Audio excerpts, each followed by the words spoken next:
Welcome back to the Standing Committee on National Security and Defense as we continue our look at terrorist threats.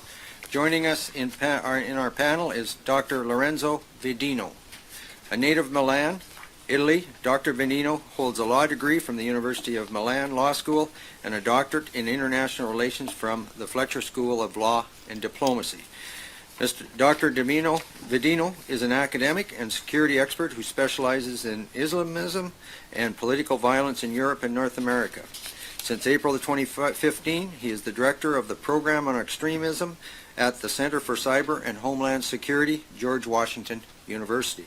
He has held positions at the Center for Security Studies, the RAND Corporation, the Kennedy School of Government, Harvard University, and the U.S. Institute of Peace.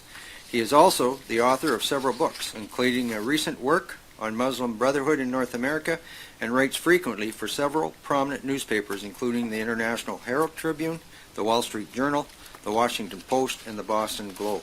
Mr. Vandino has testified before the U.S. Congress and consults with governments, law firms, think tanks, and media in several countries. Dr. Vandino, welcome to the committee. I understand you have an opening statement. Please.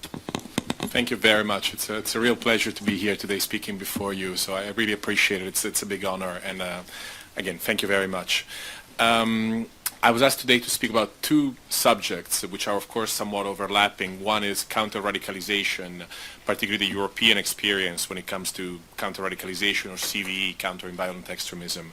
And the second part is more about the Muslim Brotherhood in the West and sort of what it means. What the Muslim Brotherhood in the West is and what the implications are from also from a counter-radicalization perspective. So briefly, I think I'll divide my few initial minutes on these two topics. As for CVE, for counter-radicalization, I think Canada has been moving over the last couple of years in that direction of understanding that soft measures, for lack of a better term, are an important part or an important complement to hard measures in a comprehensive counterterrorism strategy. And I think CSIS, RCMP, Public Safety Canada was a recipient of the Kanishka grant, and I know that Kanishka has been very much looking into this stuff years and years ago. I've been moving and developing these kind of initiatives in Canada. Obviously, some European countries have been working on these issues for 10 years now, so the experience is longer there. I think what we see in European countries like the UK, which is basically the pioneer of this kind of initiatives, is that we have three kind of initiatives under the umbrella of CVE. One are the big general preventive initiatives. Initiatives that aim at integrating people, at promoting integration, at doing interfaith dialogue, and so on. We have engagement, trust-building measures, all those initiatives that aim at building bridges and building trust between authorities and communities. And then we have targeted, individualized intervention, so one-on-one mentoring schemes for the most part, or anyways intervention. What we have seen in Europe is that there's significantly less faith or at least significantly less resources devoted to the large general preventive measures for a variety of reasons that have to do with budget cuts, but also with the difficulty of proving the effectiveness of these measures. You have to prove that these sort of initiatives, as good as they might be, have an impact on diminishing radicalization, on preventing radicalization. And that's obviously very, very difficult. Integrating people is obviously a great thing, but are we sure that that's part of a counter-radicalization strategy? What has been, on the other hand, embraced with much more enthusiasm are the one-on-one targeted interventions, which are more cost-effective and generally easier to prove their effectiveness. So this is the way a lot of European countries have been moving, particularly with the foreign fighters issue. With the difficulty, and this is also a Canadian problem, of prosecuting, charging individuals before they go and even after they have an experience of fighting in Syria and Iraq and come back. The lack of evidence, it's a big difficulty that all authorities, all prosecutions face. Obviously, there's monitoring, but one cannot monitor hundreds, if not thousands of individuals 24/7. So CVE initiatives are seen as necessary, even when people are not enthusiastic supporters of this sort of initiatives, are seen as a necessary tool to try to at least diminish the number of individuals that embrace a certain ideology and can be potentially dangerous. Obviously, the challenges in doing CV initiatives are many. Obviously, we have seen the diversity of profiles of individuals that embrace a certain extremist ideology. They range from 13-year-olds to 50-year-olds, men and women, all sorts of socioeconomic backgrounds. Obviously, the motivations of these individuals change from case to case. And obviously, one needs a certain flexibility in order to have approaches to convince, to sway individuals with such diverse backgrounds. Now, the significant challenge that we have seen throughout Europe is obviously measuring effectiveness. That the money that is being spent, it really boils down to that, is spent in a good way. But it's what you're doing is effective, or at least not counterproductive, because some cases, some bad CV initiatives could be actually counterproductive. And obviously, it's quite difficult in some cases. You have to prove a negative. You have to prove that people did not radicalize because of what you did. With one-on-one interventions, it's relatively easier. So that's one of the reasons why authorities tend to somewhat embrace them. One other problem that authorities in Europe have been facing, and I understand that's also somewhat of a Canadian problem, and with this I link to the second part of what I would like to discuss, is the choice of partners. Any counter-radicalization initiative can be successful only if it can count on partnership with Muslim communities. The question has always been, given the fragmentation of Muslim communities in all Western countries along ethnic, sectarian, political lines, is who speaks for the Muslim community? With which organizations are you supposed to engage? And particularly when it comes to counter-radicalization and to all security-related matters, the question has always been with groups, with organizations that trace at least their ideological and historical roots to non-violent Islamist organizations like the Brotherhood and so on. Are they part of the problem or are they part of the solution? Should governments work with them to counter violent extremism? And obviously that's a very, very tricky dynamic, and in a lot of European countries, particularly in the UK, the debate has been going on for at least 10 years, and it's not completely solved. Let me first open a quick parenthesis and clarify what I'm talking about by Brotherhood in the West. We do have individuals that have come in the West over the last 40, 50 years, and some of them more recently, that from a variety of Muslim-majority countries and have established a life for themselves and organizations in North America and in Europe.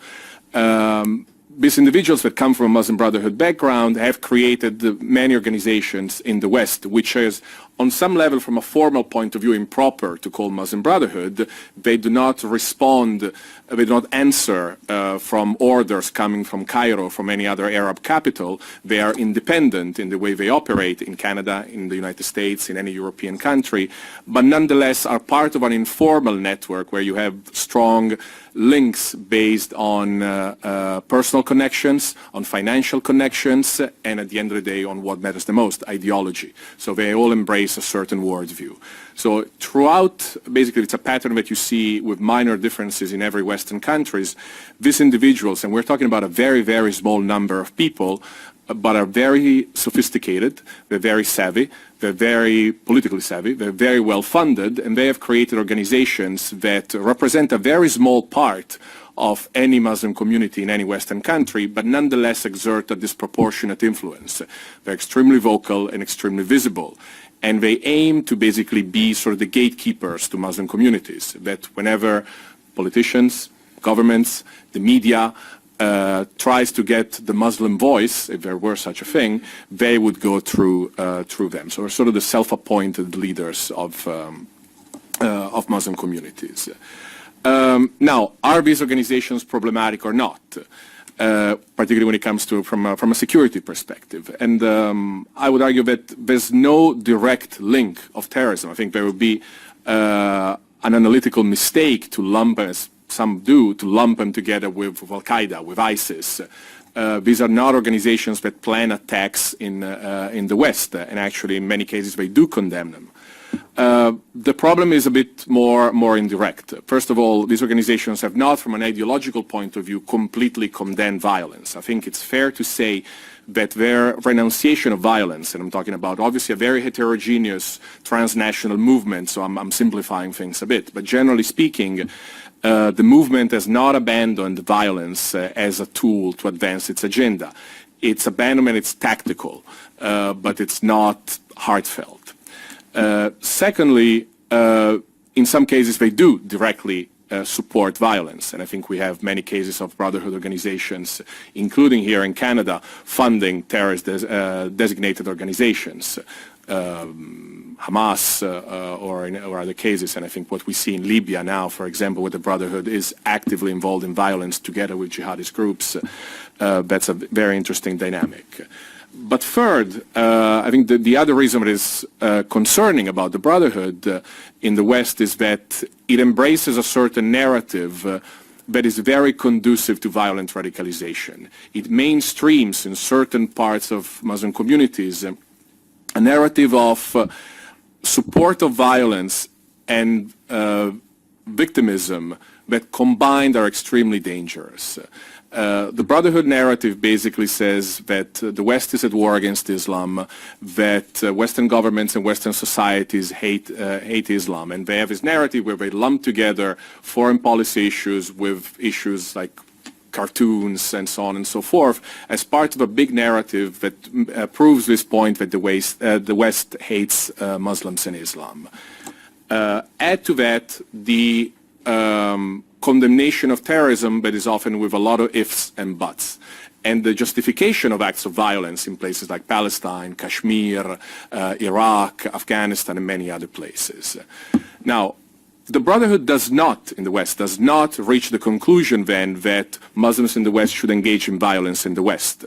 And in many cases, and this has to be said, and it's not a very black or white issue, there's a lot of gray areas, they do actively engage in activities that prevent radicalization, violent radicalization.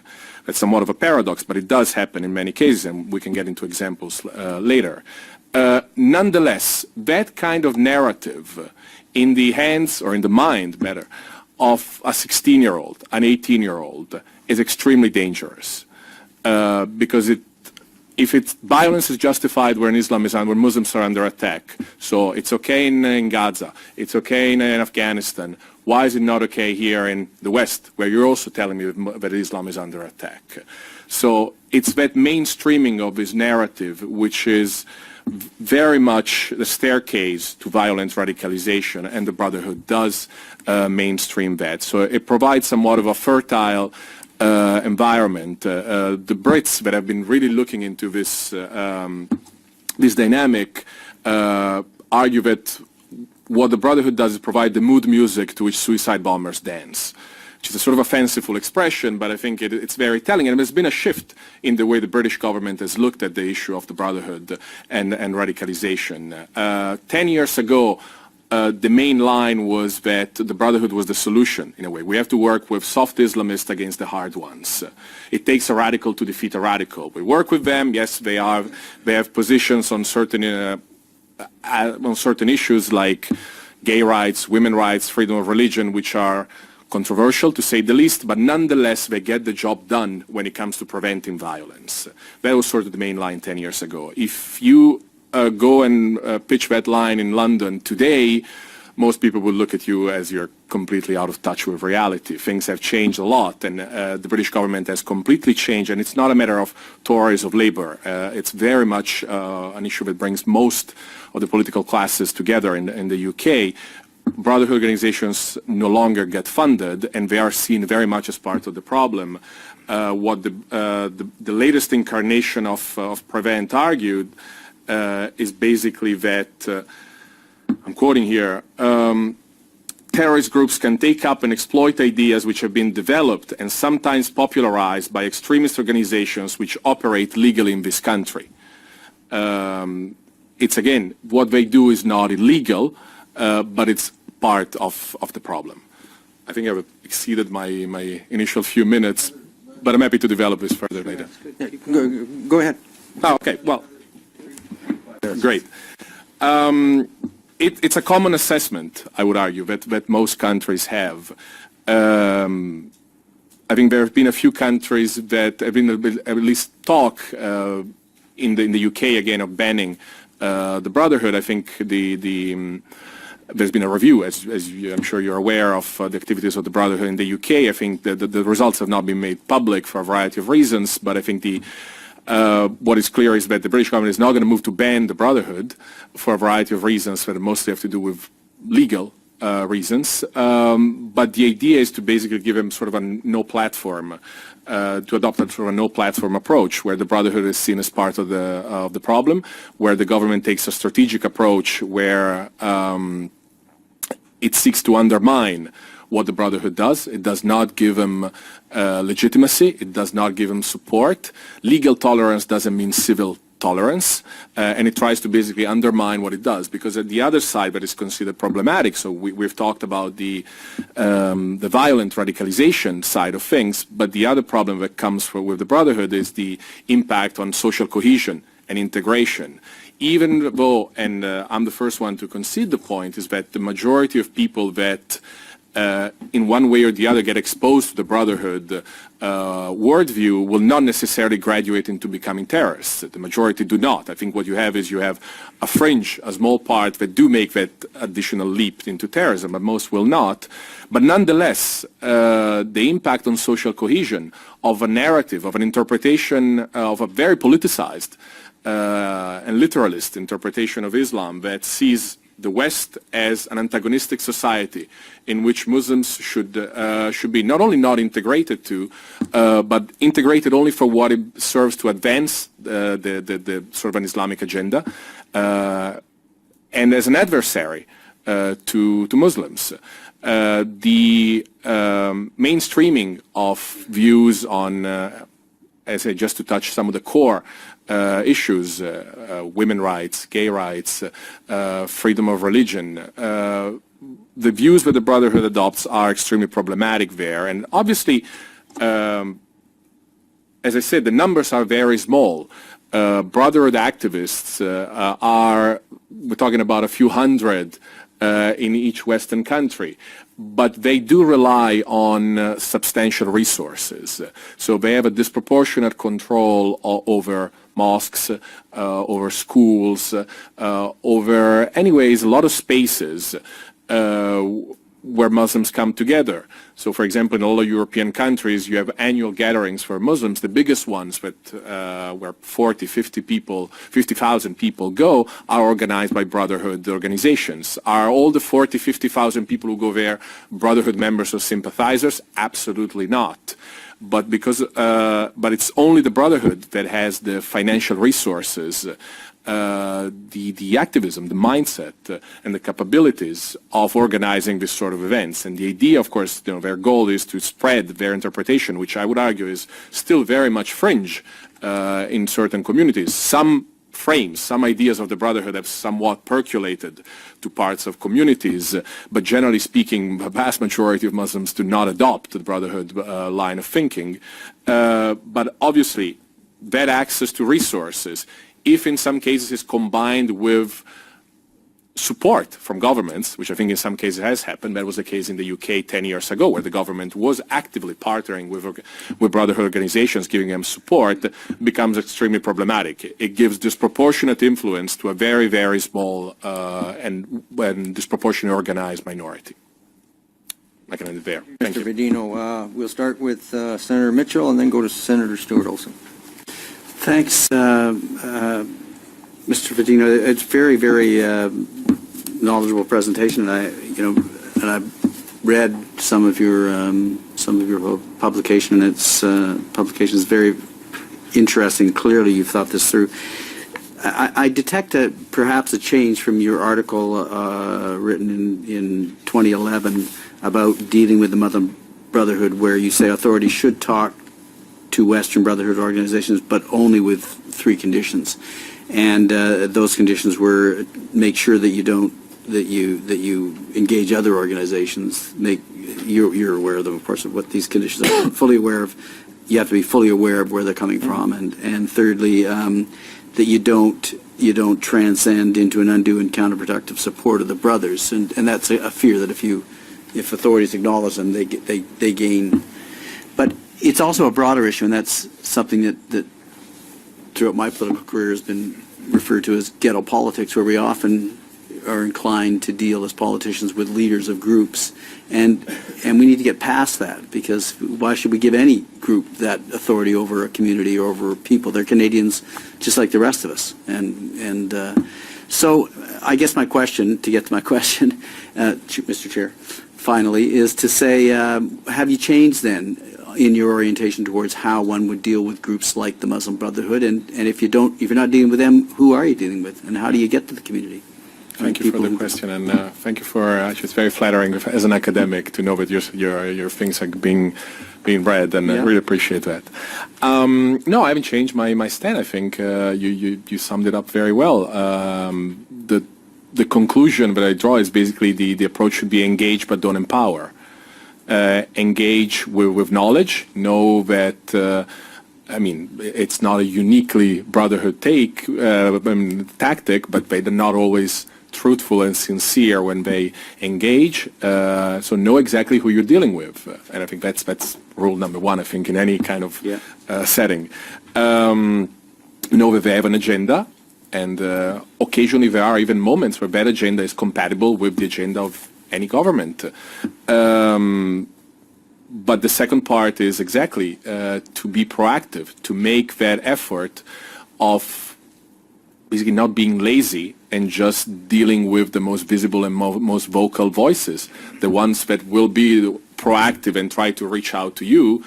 Those are not necessarily, if you think that by talking to them you get the full picture of what a community, and I use the plural throughout my presentation, if you notice, communities, that are as diverse as Muslim communities in any Western countries. Just by talking to 4 or 5 individuals, self-appointed representatives, you get the full picture. I think that's very mistaken.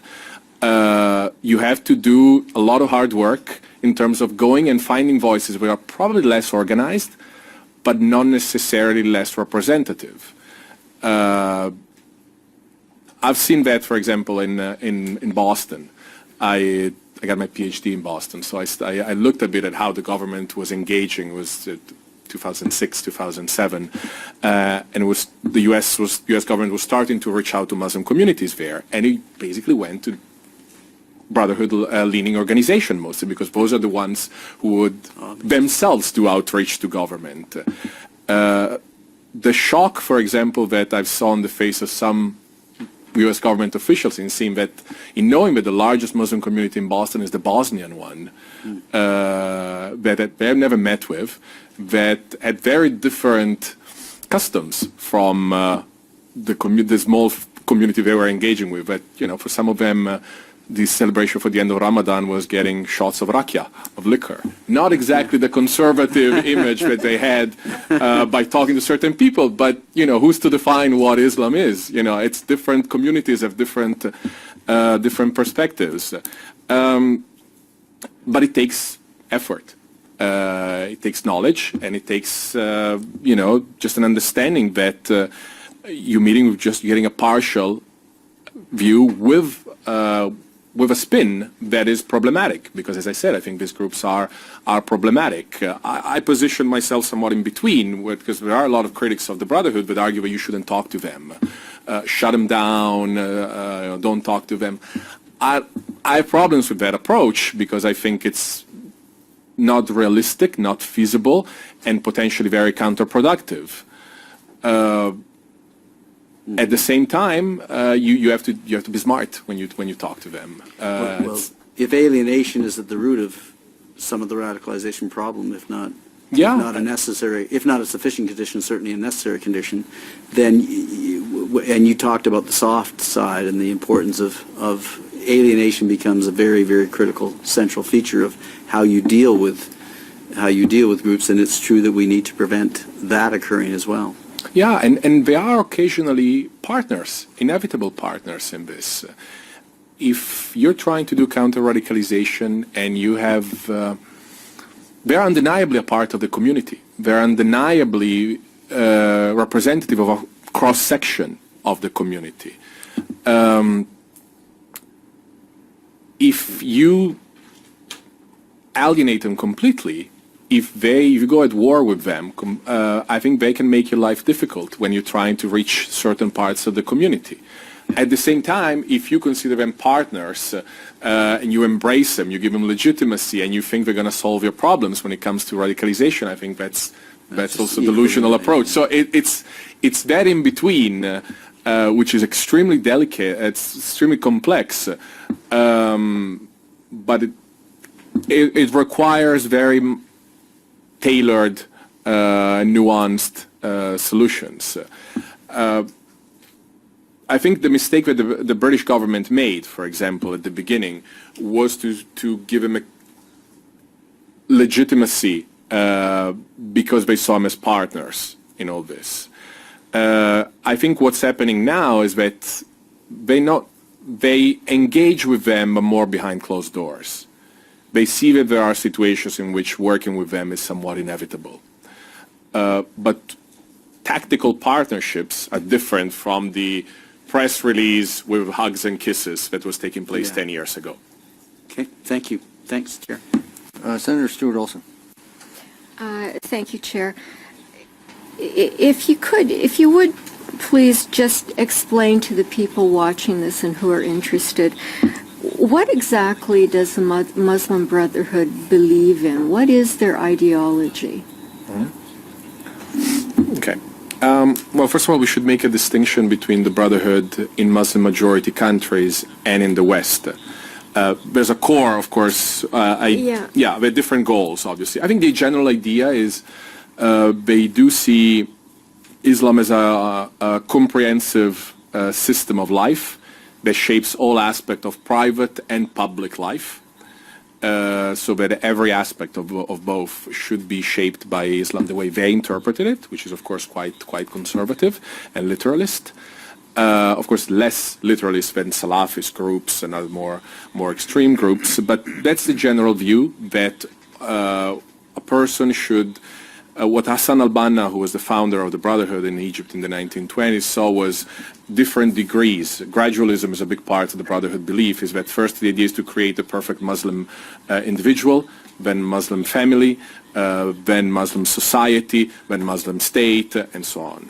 So basically the idea where Islamic law, the Sharia, governs all aspects of life.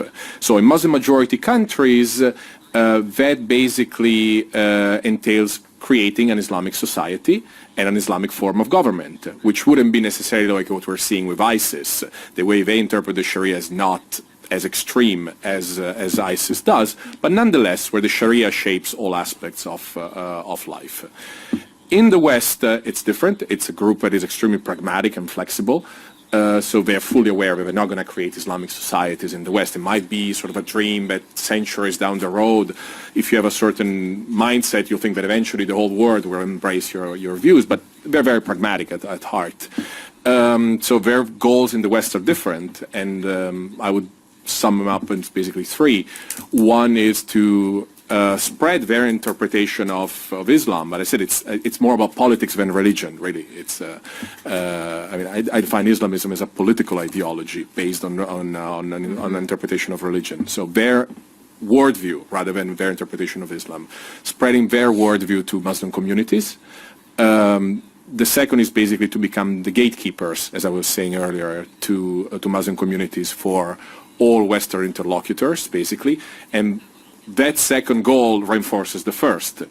If you are the gatekeeper, if you are the self-appointed representative, you might at some point actually become the representative. So it's if the government sees you as a reliable partner, for example, that's a big thing in a lot of European countries, to teach Islam in schools, then the government will appoint you to teach Islam in public schools, and then you have the ability to shape the education system. So becoming the gatekeepers is a very important thing for them.